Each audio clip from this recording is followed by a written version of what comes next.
Morning बच्चों, कैसे हो आप सब। आई होप आप सब अच्छे हो। हमारा FA1 का वर्क कंप्लीट हो गया, हमारी FA1 भी कंप्लीट हो गई है। तो आज जो मैं आपको ये लेसन स्टार्ट करवाऊंगी, हमारा आज का सब्जेक्ट है सोशल साइंस। एनवायरमेंटल स्टडी में सोशल स्टडीज़, उसका आज हम सीखेंगे थर्ड चैप्टर जो हमारे FA2 में आएगा। ओके, तो ये हमारा थर्ड चैप्टर का नाम है वेदर एंड क्लाइमेट।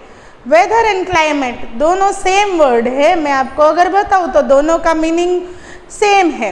वेदर और क्लाइमेट हम किससे बोलते हैं कि हमारे आसपास कौन सी सीज़न है, गर्मी है या ठंडी है या बारिश हो रही है, जो वो जैसा सीज़न होता है उसे हम वेदर या क्लाइमेट बोलते हैं। पर दोनों का थोड़ा माइनर डिफरेंस है दोनों के बीच में। वेदर जो होता है वो कोई स्मॉल एरिया के लिए होता है। जैसे मैं आपको बताऊं कि हमारे वाकानेर में अभी या वाकानेर के आसपास के जो विलेजेस है उसमें अभी कितना वेदर है, कितनी गर्मी है या कितनी ठंडी है या क्या बारिश हो रही है या नहीं, वो जो बताता है वो वेदर होता है। और जो हमारे पूरे कंट्री में या हमारे स्टेट में, गुजरात में जो पूरी सीज़न चल रही है, या जैसे हम बोलते हैं कि 4 जो महीने होते हैं वो ठंडी के लिए होते हैं, 4 महीने गर्मी के और 4 महीने रेनफॉल के लिए होते हैं, तो उसे हम क्लाइमेट बोलते हैं। मीन्स जो लार्ज एरिया में जो सीज़न चल रही है उसे क्लाइमेट बोला जाता है। और जो पूरे एक विलेज के लिए होता है, जैसे अभी मैं आपको बताऊं कि अभी वाकानेर में बारिश हो रही है पर वो मोरबी में नहीं हो रही है।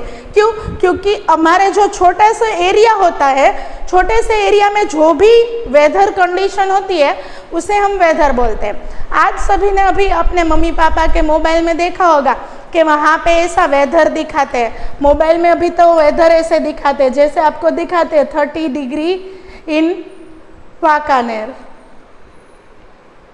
कि अभी वाकानेर का टेम्परेचर क्या है कि 30 डिग्री सेल्सियस है। इसे हम वेदर बोलते हैं। तो हम अब देखेंगे इस चैप्टर में हम क्या सीखने वाले हैं। इस चैप्टर में हम सीखेंगे वेदर के बारे में, climate, factors that determine climate, means कौन कौन से ऐसे फैक्टर्स होते हैं जिससे हमारी सीजन्स चेंज होती है उसके बारे में, और हीट जोन्स, मीन्स हमारे कितने हीट जोन हैं अर्थ पे, उसके बारे में हम सीखेंगे। तो नेक्स्ट, ओके, तो हमारा फर्स्ट टॉपिक है weather. At a given place and a particular time the degree of temperature, wind, amount of humidity in the air and rainfall determine the weather. कोई भी जगह पे, कोई भी पर्टिकुलर टाइम पे, मीन्स पूरे दिन में वेदर सेम नहीं रहता। सुबह थोड़ा थोड़ा ठंडी का वातावरण होता है, फिर दोपहर होती है तो गर्मी ज़्यादा लगती है, फिर शाम को अगेन थोड़ा थोड़ा भेज वाला वातावरण होता है। तो जो पर्टिकुलर टाइम में, पर्टिकुलर प्लेस पे डिग्री ऑफ टेम्परेचर, मीन्स कितना हमारा यहाँ का टेम्परेचर है। Temperature means presence of air and humidity, means वातावरण में हवा और भेज का जो दबाव होता है उसे हम टेम्परेचर बोलते हैं। Wind, amount of humidity in the air and rainfall determine the weather. Weather is the condition prevailing for a short period of time over a small area. Weather कैसी कंडीशन होती है? वो शॉर्ट पीरियड टाइम के लिए होती है, छोटे से टाइम के लिए हम वेदर डिटरमाइन करते हैं। और एरिया भी छोटा सा होता है। जैसे मैंने आपको बताया कि हमारे वाकानेर का टेम्परेचर अलग होता है, फिर हमारे बाजू का ही सिटी है मोरबी, राजकोट, उसका भी टेम्परेचर अलग अलग होता है। We may experience different weather condition during the same day because weather changes constantly. एक ही दिन में हमने कई सारी चेंजेस देखे होते हैं। कई बार सुबह हमें ठंडी लगती है, फिर दोपहर को गर्मी होती है, तो वो जो कंडीशन चेंज होती है उसको हम वेदर बोलते हैं। तो overall changes in weather condition that sustain for a long period make season. जो पूरा चेंजेस होता है वेदर की कंडीशन में उसे हम बोलते हैं सीजन्स। अब हम सीखेंगे climate. Climate is the average of weather condition for a long period of time across a large area. Climate क्या होता है? वो वेदर की कंडीशन ही है, मीन्स ठंडी, गर्मी, बारिश, वो एक सेम कंडीशन क्लाइमेट में भी आती है। पर वेदर होता है वो शॉर्ट पीरियड ऑफ टाइम के लिए होता है, दिन में भी कितनी बार चेंज होता है। और क्लाइमेट होता है वो लॉन्ग पीरियड ऑफ टाइम के लिए होता है। जैसे हम हमारे सीजन्स बोलते हैं, विंटर, समर, मॉनसून ओके, उसे हम क्लाइमेट बोलते हैं। वो लार्ज एरिया के लिए होता है, जैसे हमारे पूरे कंट्री में सेम टाइम पे सेम सीजन्स होती है, तो वो लार्ज पीरियड के लिए होता है। Different types of climate are experience in different parts of the world. दुनिया के जो डिफरेंट पार्ट्स है, डिफरेंट डेज है, उसमें क्लाइमेट की कंडीशन अलग अलग होती है। The climate of a place influences the next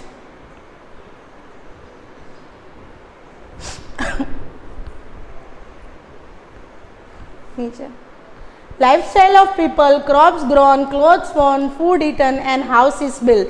जो क्लाइमेट की कंडीशन होती है वो हमारी लाइफस्टाइल पे अफेक्ट करती है, हम कैसे रह रहे हैं, जैसे कितने पाक उगते हैं हमारे, जैसे विंटर क्रॉप्स अलग होते हैं, समर क्रॉप्स अलग होते हैं, मॉनसून में जो क्रॉप्स होते हैं वो और कोई सीजन में नहीं हो सकते, तो वो क्लाइमेट की कंडीशन में। क्लॉथ्स वॉर्न, जैसे हम विंटर में स्वेटर पहनते हैं, बारिश होती है तब हम रेनकोट पहनते हैं, समर में हम कॉटन क्लॉथ्स पहनते हैं। कौन सा क्लॉथ हम पहनते हैं या कौन सा क्रॉप्स उगाते हैं, खाना भी अलग अलग टाइप का होता है। ठंडी में सारे फ्रूट्स एंड वेजिटेबल अच्छे से आते हैं तो उसका खाना अलग होता है, विंटर में जो मॉनसून में जो होता है उसका खाना थोड़ा अलग होता है, तो उसमें जो हमारा कंडीशन होता है, हमारी लाइफस्टाइल होती है, उसमें चेंजेस आता है क्लाइमेट के हिसाब से।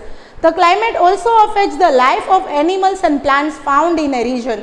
क्लाइमेट सिर्फ हमारे ह्यूमन बीइंग पर ही असर करता है ऐसा नहीं है, वो एनिमल्स की और प्लांट्स की लाइफ पे भी असर करता है। जैसे विंटर के बाद हम देखते हैं कि सीज़न आती है मॉनसून, विंटर के बाद समर के बीच में जो पानखर ऋतु हमें जिसको बोलते हैं, उसमें प्लांट्स में भी बहुत सारे चेंजेस आते हैं।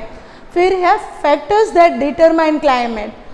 किस फैक्टर्स में क्लाइमेट हम डिटरमाइन कर सकते हैं, तो पहला फैक्टर है distance from the equator, means sun से जो इक्वेटर है, इक्वेटर मीन्स अर्थ का बीच का हिस्सा, वो सन से कितना नज़दीक है या कितना दूर है, उसमें भी क्लाइमेट की कंडीशन अफेक्ट करती है। The sun has a major influence on the climate of a place. Sun का जो इन्फ्लुएंस होता है हमारे क्लाइमेट में वो बहुत ज़्यादा है, क्योंकि जो सूरज के सामने का हिस्सा होता है उसमें बहुत गर्मी होती है और जो पीछे का हिस्सा होता है उसमें बहुत गर्मी नहीं होती है, ठंडी का वातावरण रहता है। The area along the equator gets direct heat from the vertical rays of the sun and is thus hotter than the other latitude. Direct heat जिस भी एरिया को मिलती है उसमें ज़्यादा गर्मी होती है अदर लेटीट्यूड के हिसाब से। As we move away from the equator, rays of the sun become slanting. This makes the climate less hot. Equator से अगर हम, इक्वेटर मीन्स बीच की लाइन, उससे अगर हम मूव अवे मीन्स दूर हो जाएंगे सन के डायरेक्ट रेज से, तो वहाँ पे कम हॉट होगा, कम गर्म होगा टेम्परेचर। ओके, अब हमारा नेक्स्ट सेकेंड फैक्टर है हाइट अबोव सी लेवल। सी लेवल से हमारी हाइट कितनी ऊंची है हमारे एरिया की, वो भी अफेक्ट करता है। The height of a place above the sea level is called the altitude of that place. The higher we go, the cooler it gets. Means sea level से जितने हम ऊपर होंगे उतना हमारा वातावरण ठंडा होगा, और सी लेवल के जितने नज़दीक होंगे उतना वातावरण गर्म होगा। Places located at higher altitudes are cooler than places located at lower altitudes. Higher altitude में जो प्लेसेस होती है वो ज़्यादा ठंडी होती है लोअर एल्टीट्यूड के हिसाब से। For example, Bengaluru and Chennai are almost on the same latitude, and Bengaluru is much cooler than Chennai because it is about 3,100 feet above the sea level. Means Bengaluru और चेन्नई जो दो सिटी है वो same latitude पे आते हैं, पर बेंगलुरु है जो शहर है वो सी लेवल से बहुत ज़्यादा ऊंचा है, 3,100 फीट सी लेवल से ऊंचा है। दरियाई जो हिस्सा होता है उससे बेंगलुरु ऊंचा है, तो वहाँ चेन्नई से थोड़ी ठंडी होती है, चेन्नई गर्म होता है, वहाँ पे बेंगलुरु ठंडा है। While Chennai is located almost at the sea level, Chennai almost दरियाई हिस्से के पास में है, इसीलिए वहाँ पे गर्मी रहती है। डिस्टेंस फ्रॉम द सी, ये distance from height above sea level था जो हमारा सेकेंड पॉइंट था, मीन्स उससे कितना ऊपर है, और ये क्या है कि distance from the sea means दरिया से, दरिया किनारा जो होता है उससे कितना दूर है। Places closer to the sea are neither very hot not very cold. जो दरिया के आसपास के शहर होते हैं वो बहुत ज़्यादा गर्म भी नहीं होते और बहुत ज़्यादा ठंडे भी नहीं होते। Whereas places far away from the sea have extreme climates. जो दरिया किनारे से दूर होते हैं शहर, उसमें क्लाइमेट बदलता रहता है। Delhi is very cold in winter and very hot in summer because it is far away from any sea coast. Delhi जो शहर है विंटर में बहुत ज़्यादा ठंडा होता है और समर होता है, गर्मी होती है, तब बहुत ज़्यादा वहाँ पे गर्मी होती है क्योंकि ये सी से बहुत दूर है, वहाँ दरिया किनारा से बहुत दूर है। In summer the breeze from the sea cools the hot air on the land. Summer में क्या होता है कि जो सी की ब्रीज मीन्स दरिया की जो हवा रहती है उसके आसपास का जो वातावरण रहता है वो थोड़ा जो हमारा वातावरण होता है उसे कूल बना देता है, ठंडा बना देता है। While in winter the warm breeze from the sea prevents the air on the land from getting cold. Winter में क्या होता है, जो दरिया किनारे के आसपास के शहर होते हैं वहाँ पे जो सी में से जो बराड़ निकलती है, जो गर्म हवा निकलती है, उससे वहाँ पे बहुत ज़्यादा ठंडी नहीं रहती, वातावरण इक्वल बना रहता है। Sea breeze is warm because water cools down slowly. Sea की जो ब्रीज मीन्स दरिया की जो हवा रहती है उसके आसपास की वो गर्म रहती है विंटर में भी, क्योंकि वाटर जब ठंडा होता है, दरिया का जो पानी होता है ठंडा होता है, वो धीरे धीरे ठंडा होता है, इसीलिए वहाँ पे बहुत ज़्यादा ठंडी या गर्मी का एहसास नहीं होता। That is why Mumbai which is near the sea experiences a moderate temperature throughout the year. Mumbai आपने नाम सुना होगा, उसके आसपास पूरा दरिया का विस्तार ही है, तो वो ना ही बहुत ज़्यादा ठंडा होता है ना बहुत ज़्यादा गर्म होता है, उसका वातावरण जो होता है वो मॉडरेट होता है, मीन्स इक्वल होता है उसका वातावरण। ये हमारा थर्ड फैक्टर था। Direction of the winds means हवा की जो दिशा होती है वो भी हमारे क्लाइमेट को असर करती है। Winds influence the weather of a place depending on the place of their origin. जो हवा होती है वो पूरे ओरिजिन, पूरे एरिया को इन्फ्लुएंस करती है, उसे अफेक्ट करती है।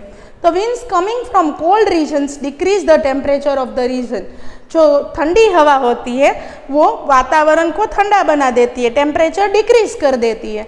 Where the winds coming from the hot regions increase the temperature of that region. और जो गर्म हवा जहाँ पे चलती है वहाँ पे टेम्परेचर इंक्रीज हो जाता है। तो winds coming from the sea make the region humid.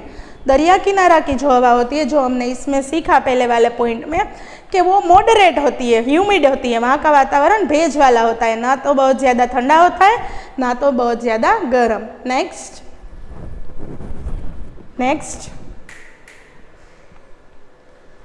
Humidity. The amount of moisture or water vapor in the air is called humidity. Means वातावरण में जो भेज का प्रमाण होता है उसे हम बोलते हैं humidity. It affects the climate of a place. ये पूरे प्लेस का क्लाइमेट पे, पूरे प्लेस के वातावरण पे अफेक्ट करता है। Winds blowing from the sea have a lot of moisture in them. जो दरिया किनारे के आसपास की हवा होती है उसमें लॉट ऑफ मॉइस्चर होता है, बहुत ज़्यादा मॉइस्चर होता है, बहुत ज़्यादा भेज वाला वातावरण होता है। That is why places near the sea such as Mumbai and Chennai are very humid. जो प्लेसेस दरिया किनारे के नज़दीक है जैसे कि मुंबई और चेन्नई, वहाँ पे वातावरण में बहुत ज़्यादा भेज होता है।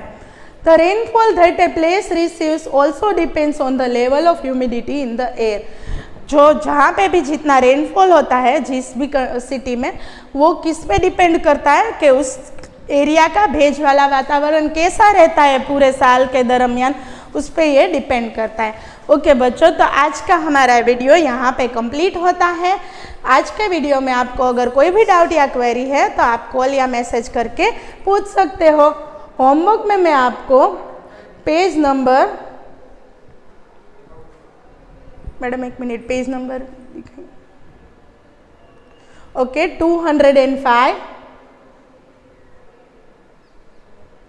Right 2 times।